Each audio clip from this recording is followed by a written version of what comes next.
Hey Flatsclass fans, in this video I'm going to show you the subtle differences between fluorocarbon leader and monofilament leader and when to use them.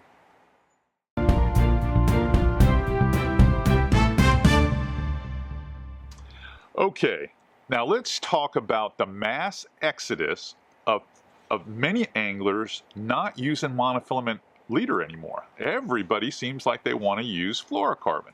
Here's my spin on the whole situation because I use both.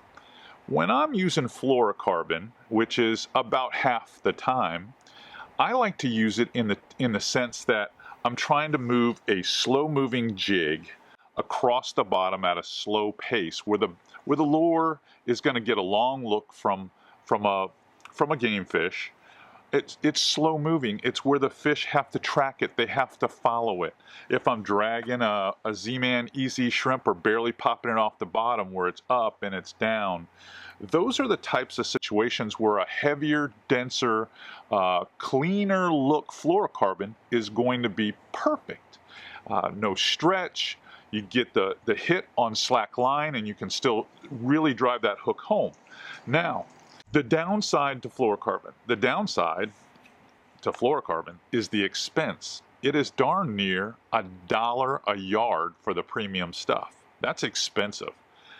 So that's one of the negatives to it, plus the fact that it is a less abrasion resistant material than monofilament leader. Believe it or not, monofilament leader material is probably twice as abrasion resistant. And that's important when you're fishing around oyster and docks and things like that. So what do? I use monofilament quite a bit, especially if I'm using fast-moving baits like I'm swimming a paddle tail. Because think about it, the fish only sees the back of the bait. He doesn't really see the front of the bait that much.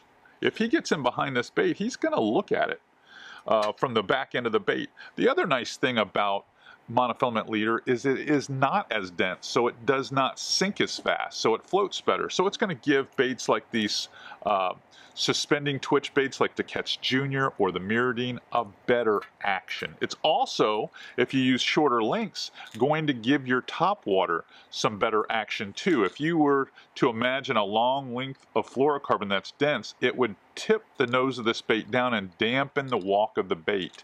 But a short piece of heavy monofilament leader, and this bait walks like a dream across the surface. So those are the two differences between monofilament leader and fluorocarbon leader. Less expensive, more abrasion resistant, and excellent on reaction type baits.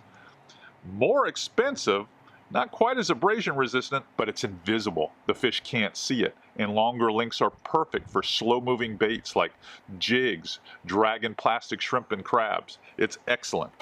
So the overall answer would be you have to have both in your tackle bag. Hey, Captain C.A. Richardson from Flatsclass YouTube, signing off.